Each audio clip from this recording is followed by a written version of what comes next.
Salut à tous et bienvenue sur cette nouvelle vidéo review analyse du chapitre 823 de One Piece.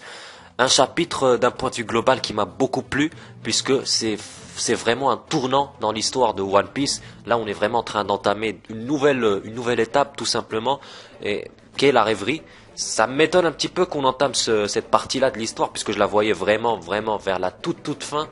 Mais ça promet d'être, enfin, je croyais que ça allait avoir ça allait être sous forme d'une partie encore plus importante, mais là, j'ai l'impression que la rêverie va se passer de manière, enfin, elle va être entamée vraiment entre deux choses, un petit peu entre deux lignes. Donc ça va pas avoir une place majeure, mais ça va avoir un impact énorme sur l'histoire puisqu'on va avoir des révélations, c'est sûr, au niveau de la rêverie. Et donc voilà, j'attends impatiemment la rencontre de tous les états et enfin la rêverie tout simplement. Mais pour revenir au chapitre, le chapitre s'ouvre sur Vivi qu'on avait laissé à la fin du dernier chapitre 822. Et donc on a la réapparition et la réintroduction de plusieurs personnages qu'on avait vus à Alabasta, dont Pell, que j'adore, le mec avec le fruit du démon du faucon je crois. J'adore ce mec, beaucoup de charisme, très stylé comme personnage, que ce soit au niveau de la forme ou du fond. Donc on a un peu la réintroduction de plusieurs personnages, dont Cobra, le père de Vivi. Et on voit que Cobra évidemment tient aussi à être dans la rêverie pour justement entamer le sujet des poneglyphes. Je me demande de quoi de quoi ça va parler, mais je pense que ça va sûrement parler de Luffy, etc. Est-ce que ça va parler de Luffy comme une future menace ou tout simplement comme le mec qui... J'en ai aucune idée encore, mais ça promet d'être grandiose puisque Luffy a pratiquement, je pense, 4 ou 5 alliés, 4 ou 5 rois alliés. Donc ça promet d'être sur les... Je sais pas s'il y aura 20 royaumes ou plus, mais en tout cas, déjà avoir 4 ou 5 pays de son côté, c'est très... c'est quand même très important. Et ça va sûrement parler du système des Shichibukai qui va être remis en cause. Après, de là à parler du One Piece et d'autres choses et avoir plus de révélations, ça pourrait aussi, mais voilà, il faut voir. Mais ça promet d'être très intéressant. On a aussi Shaka et Graham, je pense, le nom du mec, Igaram ou un truc comme ça. Ouais, je pense que c'est Igaram. Et donc voilà, ça c'est un peu, on est un peu nostalgique. J'étais personnellement un petit peu nostalgique, j'ai même pleuré. Non, je déconne. Mais voilà, ça fait plaisir de revoir ces personnages. Et une autre chose qui m'a un peu interpellé, c'est peut-être un foreshadowing de Oda encore une fois, mais c'est le sujet qu'a entamé Cobra avec Vivi concernant son futur mariage. Et là, pourquoi entamer ce sujet à ce moment-là précisément, alors qu'ils vont à la rêverie? C'est sûrement un foreshadowing. Et donc moi, puisque j'aime un petit peu ces histoires de romance, on n'en a pas tellement dans One Piece, mais on aime bien voir qui sera avec qui à la fin. Mais moi je vois bien Vivi, soit avec Koza, le mec, son ami d'enfance qu'on a vu justement dans le scan avec la cicatrice sur l'œil gauche ou droit, je sais plus, avec des lunettes, etc. Peut-être que c'est lui. Ça serait légitime vu que c'est son ami d'enfance, etc. Ou alors ça serait soit Luffy, Zoro, Sanji ou Usopp, vu que c'était les seuls présents à Alabasta. Si je me trompe pas, puisqu'à l'époque il n'y avait pas encore Franky et les autres, et ça m'étonnerait que... Mais Luffy, je le vois vraiment avec Hancock. Même si bon, elle aime bien, mais lui il s'en fout. Mais voilà, Sanji c'est mort, je pense que là c'est bien parti pour Nami. Zoro, donc ça va jouer entre Zoro et Luffy, mais celui qui a joué un très grand rôle c'est Luffy. Donc pour moi, est-ce qu'elle voudrait que ce soit Luffy? Voilà, de toute façon, donnez-moi vos avis par commentaire parce que j'aime bien ces trucs-là. Voilà, j'ai rien à foutre, j'aime bien fantasmer sur des animés. On va pas aller plus loin, mais vous m'avez compris. Donc j'espère que ce sera... ça va être plus développé cette partie-là. Et donc après avoir vu les personnages d'Alabasta, on entame un petit peu les autres royaumes avec les autres rois. Et le premier sur lequel on tombe c'est le royaume de Goa. Et le royaume de Goa, c'est le royaume où Sabo a grandi. Et je me demande si le mec qu'on a vu, le mari de Sally Nantou Canet ou je sais plus quoi, ce serait pas le frère ou en fait le beau-frère de Sabo, le mec qui avait une sale gueule, qui traitait les gens d'ordures, etc. Et ben lui, il a exactement les mêmes traits de caractère, la même chevelure, donc voilà, ça serait le frère de Sabo pour moi. Mais comment il en est arrivé là, à être le big boss d'un royaume? Ben, je voudrais bien voir ça. Et aussi cet aspect-là de frère de Sabo dans la rêverie, ça va sûrement entamer ça, le sujet des révolutionnaires. Comme l'ont dit certains, c'est sûr et certain, les révolutionnaires sont les ennemis numéro un du gouvernement mondial, donc ça va sûrement entamer le sujet de dragon, etc. C'est sûr et certain. Donc j'attends de voir quelle position ils vont avoir et quelle position va avoir ce mec-là en particulier, ce Steli, puisque c'est un petit peu, il est un petit peu de la même famille que Sabo. Est-ce qu'il y aura une position plus défensive de couverture ou ça va, enfin, le connaissance, il va sûrement essayer de le niquer, mais on verra ça par la suite. Et au fur et à mesure, on enchaîne sur d'autres personnages. Et il y en a un qui m'a vraiment interpellé, c'est il avait la gueule de Hitler. Lui, ça sent le. Enfin, peut-être qu'il y aura un petit aspect comique et ce sera même le mec le plus sympa des autres royaumes. On verra ça, mais lui, il me dit rien qui vaille.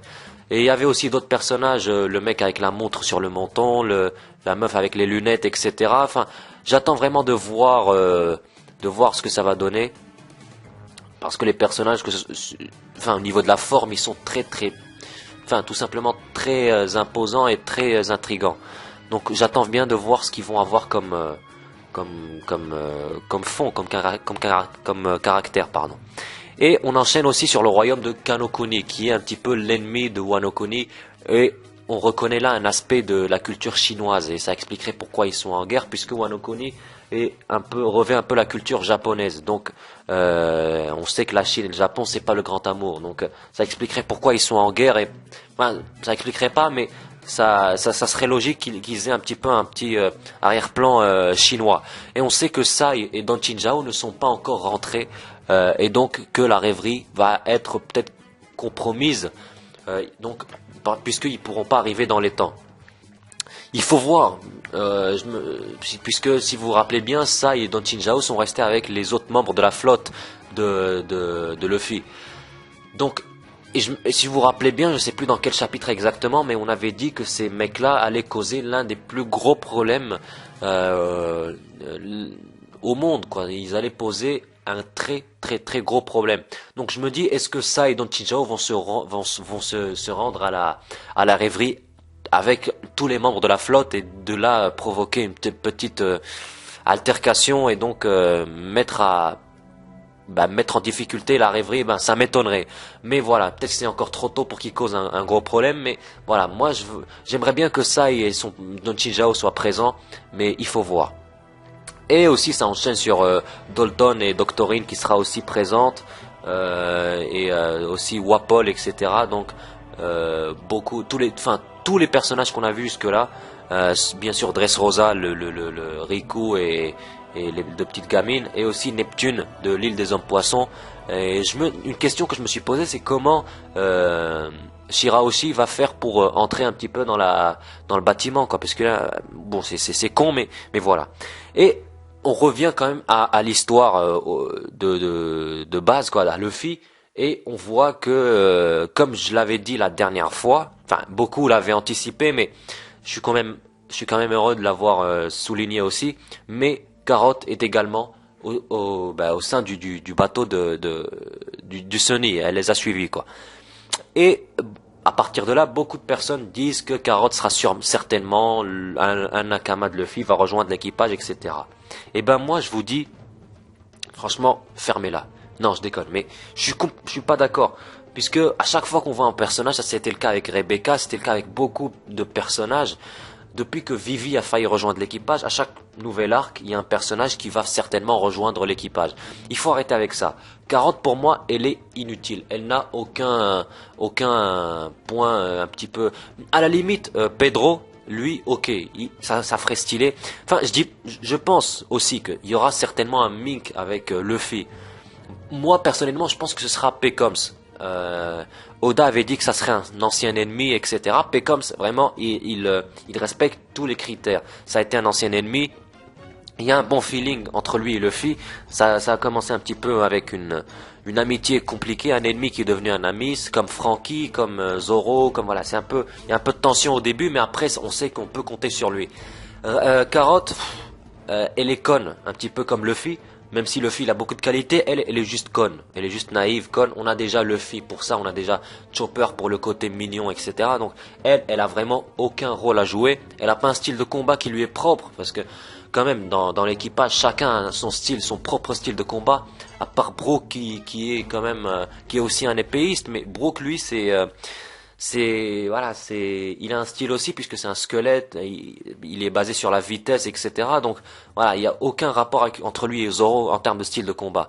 Alors que elle, voilà, c'est une combattante au corps à corps. On a déjà Sanji et Luffy, même si c'est pas du tout le même style, mais voilà, ça serait un peu une Luffy femelle Mink. Et non, ça je veux pas. À la limite, Pecoms, comme je vous l'ai dit, Pecoms, moi je crois vraiment et je crois toujours qu'il va rejoindre l'équipage et je l'espère vraiment. Il a un pouvoir assez stylé. Il a, je sais pas s'il a un rêve ou pas, mais on verra ça dans l'arc de Big Mom. Mais en tout cas, moi je le vois bien dans l'équipage.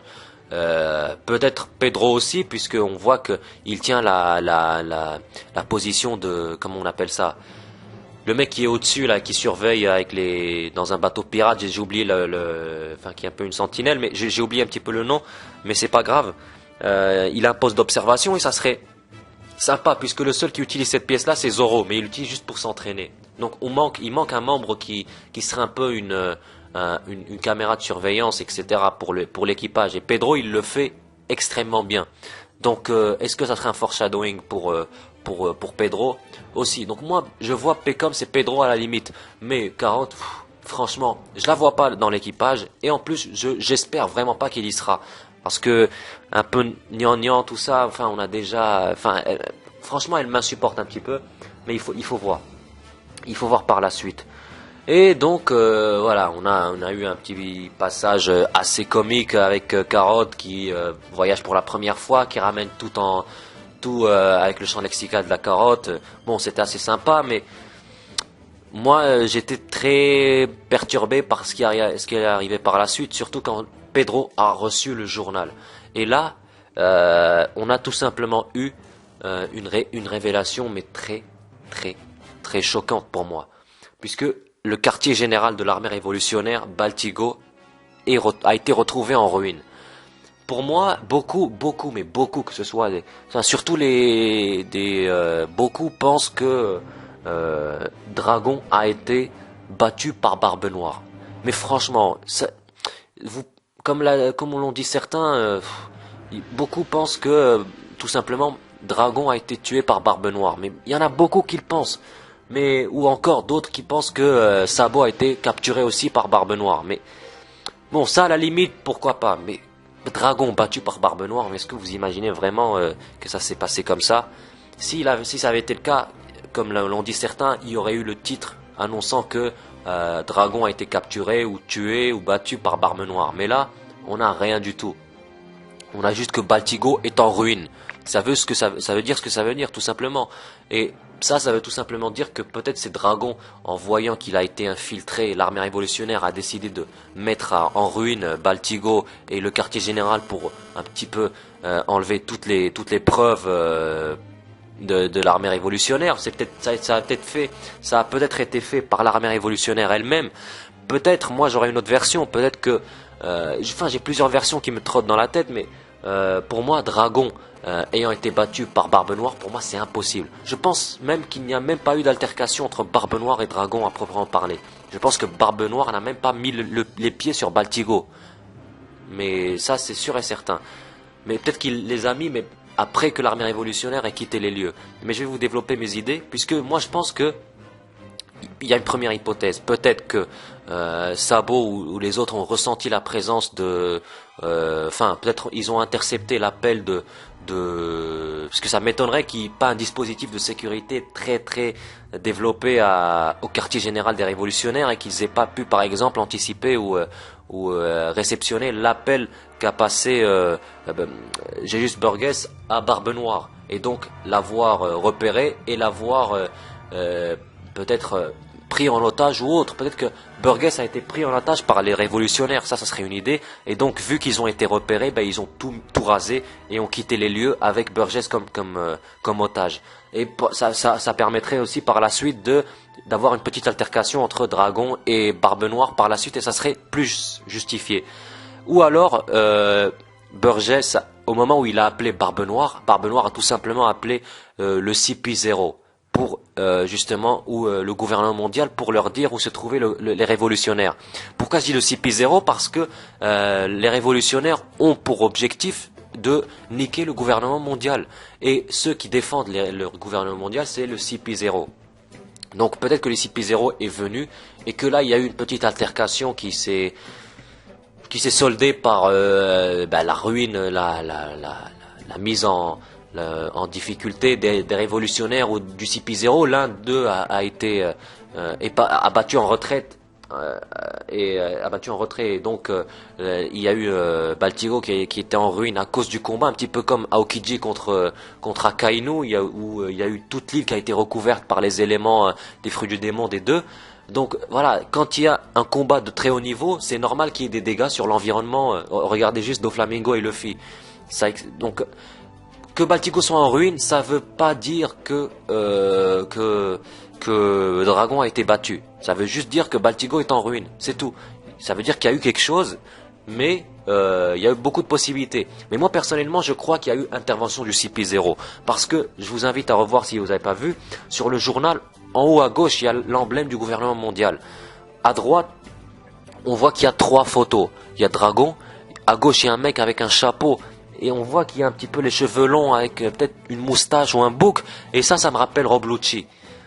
Franchement, ça me rappelle Rob Lucci. Il y a aussi Sabo qui a un chapeau, mais pour moi, ça me rappelle Rob Lucci. Donc voilà, et en bas à gauche, avec les dents, etc., peut-être que c'est Barbe Noire. Et après, il y a une autre photo que j'arrive pas du tout à voir, peut-être c'est Kuma. Oui, c'est certainement Kuma, Bartholomew Kuma. Donc voilà, si on a l'emblème du gouvernement mondial et la photo de Rob Lucci à côté de Dragon et Barbe Noire en bas, ben, on pourrait dire, comme je l'ai dit avant, que Burgess a donné la position des révolutionnaires à Barbe Noire. Barbe Noire, pour foutre la merde, a informé le gouvernement mondial et qui a envoyé le CP0. Et à partir de là, il y a eu une altercation entre ces deux entités. Donc, pour moi, ça pourrait être ça, et ça expliquerait beaucoup de choses. Mais je pense qu'il n'y avait pas eu de dégâts au niveau des révolutionnaires, et même si c'était le cas, peut-être qu'il y a eu une prise d'otage d'un personnage, mais pas Dragon. Dragon est toujours présent. On n'a pas encore vu Dragon, donc ils peuvent pas le niquer comme ça sans qu'on ait rien vu de lui. Donc voilà. Et par contre, j'attends la réaction de Luffy dans le prochain scan, qui verra que l'armée de son père et de son frère donc a été attaquée ou justement est en difficulté. J'aimerais bien voir sa réaction. Ça va sûrement être j'aimerais surtout voir sa réaction par rapport à Dragon, puisqu'on sait qu'il n'a pas vraiment de relation avec son père. Mais je suis impatient de voir ça. Donc voilà, j'ai abordé un petit peu tous les points qui ont été présents dans ce scan. Attendez-vous à une théorie cette semaine. Franchement, je prépare une grosse théorie. Franchement, c'est, je pense, la théorie que j'adore le plus parmi toutes celles que j'ai faites. Mais attendez-vous à une très grosse théorie. Sinon, je vous remercie pour votre attention par rapport à cette vidéo. N'hésitez pas à laisser des pouces bleus et des commentaires, comme je vous l'ai dit, par rapport à Vivi, son mariage, et par rapport à ce qui est arrivé aux révolutionnaires et à Baltigo. Et à vous abonner si ce n'est pas encore fait. Et sur ce, je vous dis à très bientôt. Ciao.